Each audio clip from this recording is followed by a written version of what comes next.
Hello, everybody. I'm Sufi Motiwala. I am not going to say something that ChatGPT has written for me because I've literally built a career out of saying things that are coming out of my brain. Fashion is fun. Fashion is for everybody. Do you feel interested in making content or do you want to be famous? कुछ ना कुछ तो viral चला जाएगा. Like I'm not one to hide behind the screen. Like So, fame is a byproduct. You cannot just want fame. One of my values that I wanna would be like is that find your own taste. Hello, everybody. I'm Sufi Motiwala. If you don't know me already, I feel sad for you. hi Sufi, welcome to E4M. I'll How straight are away. you? After meeting you, I'm great. I'm awesome, I'm actually. glad to hear that. Yeah.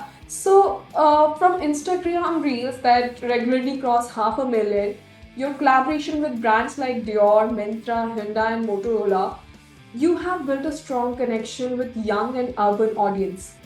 Now you have stepped into long form content creation. You have done Do You Want a Partner on Prime Video? You have played Firo alongside Tamanna Bhatia as a lead. But building a craft beer startup. So, since the show revolves around setting up a brand from scratch, let's start with this. Tell us marketing one-on-one takeaway that you have taken from the show. That's the best part of the from being in the film. Is that I know that I will never be able to be a brand owner because I just don't think I possess the qualities to, multi manage so many things. Like a brand owner has to look into functions, logistics, monetary things, aesthetic, product. I just am not interested in doing all that. I would love to just be like, hold the product and tell you buy this. That's my one Yes. big takeaway. Great, great. Interesting bit. Um, as I said, you have a more than so big, huge following, and your engagement rate is high, peak 7.5, amongst double the average of the creators of your size. How do you Thank keep you. this? Yes. How do you keep this audience engaged, especially when adding a branded content? I think what we try to do best at is that we have like 2x the amount of organic content going then the brand content. Like if we have like two or three branded videos, then I can assure you that there's at least 10 to 15 non-branded videos also going up. So like that there's just a lot of content being pumped out, so you can't really like, I mean, of course, we're giving them fatigue in the amount of content that we're putting out, but they won't be fatigued because it's interesting topical content about day to day fashion. And so the brand deals sort of just find their own little sweet space in the middle of all of this. It's like I tell my team, like, you should think of my Instagram as a huge big video only, because once you're on it, you're gonna scroll. So after a few nice jokes, you can see an ad. I deserve that much. I deserve to make some money. Yes, of course. You recently worked with Farah Khan on Myntra ad. Tell us about the experience. How was making a branded content at that scale with that big star? It was really lovely. I didn't know that there was a Mujra artist hidden inside of me, and then Farah ma'am and that Mintra just got that out of me. But it was, I mean, jokes aside, it was just a really fun time. I think, like, recently I've been, gifted the opportunity to be in front of the camera with such, like, legendary people and to do such cool stuff. Like, I have a few advertisements coming ahead as well this month, which are really funny. So I'm just really grateful that I was able to be a part of that. And the fact that it was an Eid campaign, it was my first Eid campaign, and as a Muslim, love it. Yes. Very awesome. I love your artistic creativity there. The way you portrayed yourself was phenomenal. Thank And you. yeah, the most of your audience is about 18 to 24 years old. Like Yeah. 48% of your audience is young. Girl, And you have all the stats. yes, and Let's go. female has 84%. Female followership is 84%. That's so. Do you think that in urban cities like Mumbai and Delhi, you pick brands, you focus on demographic, you focus on widening your appeal, or what's your go-to checklist when you focus on brand collaborations? I think my main focus when I get excited for a brand collaboration is when it's a brand that I typically use. For example, like this month, we're promoting products such as Novology's acne corrector, which I have been like, using for the past few days. or we're promoting something like Sprite, which is something that I regularly consume. So I feel like the way we pick our brand collaborations is A, what makes sense with us usage wise, like something that we would endorse while also consume, and B, something that makes sense with us, like aesthetic wise, in the sense that because I'm a fashion creator, I don't really feel comfortable giving that much advice on finance or something that I'm like really, I don't know about. So like I don't want to sit and endorse like a banking scheme or something and like go to jail. I don't know. Yeah, many brands do that. They don't give Yeah, creative which is just freedom. stupid. I just Yeah, yeah. totally agree with you. It's Um, just like I'm not gonna say something that ChatGPT has written for me because I've literally built a career out of saying things that are coming out of my brain and in my way. So like why do you think that, like it's supposed to be a collaboration, but I feel like people in this industry don't understand the meaning of the word. Like collaboration means like two parties coming together to create something, but it often ends up being like a power dynamic struggle. what are the big red flags that you see in a brand when they come to collab with you? What are the big ones? Like I said, like if you're giving me a ready-made script that doesn't even sound like me and that just sounds like a bunch of random buzzwords put together, then I am not going to be saying that. Like I cannot say things that, of course, I mean I can say things that feel a little outlandish and like crazy, but they still need to make me giggle or make me like they need to pique my interest, You have basically. a you have a unique blend of humor in you and style when you guard that has garnered you a great following. So how do you define your personal brand? Like who is Sufi Motiwala for a brand? And what core values you aim to reflect through your content? I think, like I said, when my show came out, Do You Want a Partner? I wrote this release letter. Like, I feel like as a content creator, not even just a content creator, as just a person who exists on the internet, I feel like everything we do is part of a storybook thing that keeps happening. Like, it's just like adding to that. So I'm just a 21-year-old trying to have fun on the internet. And my values are that fashion is fun, fashion is for everybody, and I want to go to the Met Gala. Which brand do you want to sponsor you for Met Gala? I Anything in would mind so far? love if Moschino or Schiaparelli or Robert Woon did my Met Gala look. I love how we're talking about this imaginary Met Gala look. Miss Chloe Mal, please invite me. Yeah, sure. Definitely. We want to see you. We love to see you there. I Thank think you so much. after so many reels that I've watched, I think you deserve to be there. Thank you. Maybe in like another few years. Branded reels on your profile has 20 to 25% lesser comments. Like normal reels have very huge, This like, feels like, huh. yeah, please finish it. Yeah, organic reels that you make, normal skits, normal reels, that has larger views, larger comments. So how do you try to build that same hook, same audience hook, and same spark when you create a branded content? You also have to realize that most of the times the content depends on what the actual content is. Now, if a brand is trying to promote something that's a peculiar thing, then that does not mean that it's going to interest the audience on the same extent of an A plus celebrity's look. So having that expectation only is like very delusional, I think, sometimes, because just because you have a million followers on social media does not mean every post of yours is going to be a hit. Even if you have 5 million followers, that still doesn't mean anything. Like, the algorithm only pushes out content that's actually good and interesting.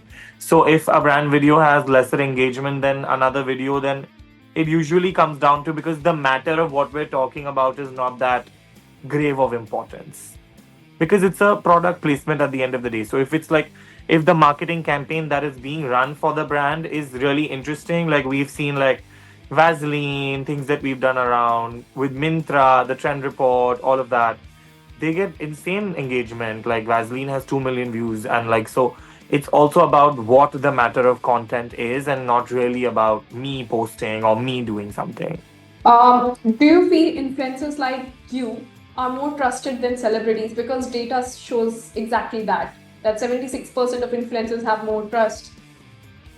Gag, I don't know about that. Genuinely, I don't know if people trust me. They've never told me. But I think that people shouldn't trust anybody really. I feel like something that anything that you're consuming, anything that you're applying, anything that you're basically buying with your own money should be at your own volition and decision. Like just because you saw it on the internet does not mean you need to get it. That's how we do overconsumption, and that's not good for the world. Said an influencer. Yep. Love it. Um, But love it. genuinely, like I have never bought a thing that I have bought off of seeing someone on social media or seeing someone that I like. Like even the artists or the like even the people that I love the most, I've never bought something because they've endorsed it. Like I feel like I always like you were asking my values. One of my values that I wanna would be like is that find your own taste, have a personal taste in fashion and in beauty and everything. I I I eavesdropped a bit and I heard you giving very good advice to few of the creators at an event. I would like to At know, where? yes, and I want to know about few things that you said about how you should make content, how you should start a journey. I would like to know more about that. Girl, these are really hard questions. Firstly, I feel like I'm giving like a thesis, but I really don't know. I feel like to every person that starts content creation, I feel like the first question I always ask them is that do you feel interested in making content or do you want to be famous? Because if you want to be famous, then content creation is not for you. Because content creation is a cycle. You have to reinvent yourself. Even if it's not like a rebrand 180, you still have to tweak and keep, changing with the way social media is changing and the language and the things that social media is interested about. Like if you see right now, people are not really interested in celebrity looks. They're much more interested in looks like random looks that go viral on Twitter, etc., or a random piece from a random collection. Like it's all about the aesthetic right now. Like if someone is hitting that core or something. So it's about that. Like it's about finding what you actually want. Because if you are just posting videos with the intention of, oh my god, kuch na kuch to viral chala jayega. I mean, sure, it will go viral, but then what will you do after that? If you have no actual idea of who you want to be in this industry, then there's no point in going viral. Obvio, like real. No fame. Fame is like a later part. So, Fame is a byproduct. You cannot just want fame. You should be interested in the money side of it, or you need to be interested in the creative side of it, or you need to be interested in the packaging side of it, or something. You can't just be like, I want to be creative because I want to be famous, which I think is a mentality that a lot of people have. Of course, we all want to be famous. That's why we are doing it. But that can't just be the intention. yeah, exactly. If you had a name, one dream brand collab that perfectly matches your audience profile, what would it be? A brand that you want to collab with secretly but have not revealed yet. I think my dream collaboration would be Schiaparelli. Like if I ever worked with Schiaparelli, I would just die. So yeah, let's just say that. Um, One influencer that you would like to collab with and I don't think I any collab with people. I've never done that. never done But if that. no, I don't think I've Globally, Wisdom. I would love to okay, collaborate with Wisdom. I would love for him to style me. great. Yes. The influencer world often faces scrutiny and controversy. You have been part of some. So, Always.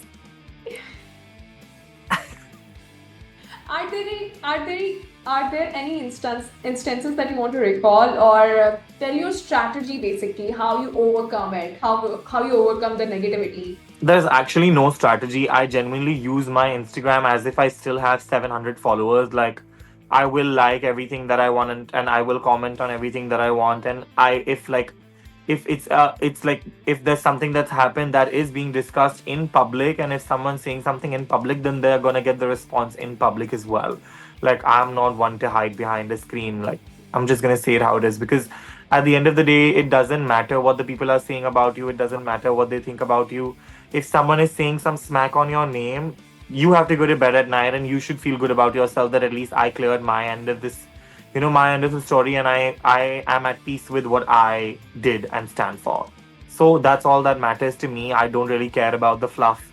Like, I genuinely do not read Reddit. I do not read my comments as such like that. So it's just like it's for I me. Everything I do is for me. Everybody else is a viewer. They're like they can enjoy it. They can give me commentary on my commentary, and they can guide me on what they want to see from me. But anything that I do is for me. I'm not doing anything for anybody else. Great. I like that, but why not? Why to hide, basically? Say it Yeah, openly. because it's like, why should I sit and wait for an interviewer to ask me, "Ki, oh my God, did something happen between you guys?" And then I'm reminding that story 10 days later. Whatever happens in those 24 hours, and it's over. I will ask you a rapid fire. Go You for can. it. Let's go. Yeah. What's the first thing you do when you wake up? Check my phone. Check WhatsApp. Usually, Okay. And you like organic content or brand content? Which gives you more satisfaction? right now I'm done with content. Like I want to take a break, which I am taking. So right now, no Europe content. trip. No content. Would like to be re-inspired. And what things inspire you? Like, what are the few things that you do to inspire? What are your hobbies? I mean, reading, listening to music, going like taking a trip, stuff like that. I mean, there's nothing that in particular inspires me. It's like whatever, like, it's like a random thought or a random conversation that will trigger like a spark of thoughts that is what I find inspiring, basically overstimulating myself. Yeah. Most awkward brand pitch that you ever said yes to? Like, it was so awkward, but you still said yes. Okay, let's do it. I've never said yes to a brand pitch that I don't really find cool. Okay. Yeah. One brand, I think I asked you this. One brand you secretly want to collab with, and you said, yeah, that's it. Cool. That's all from my end. You want to say Thank something? you. No, I'm good. Thank you.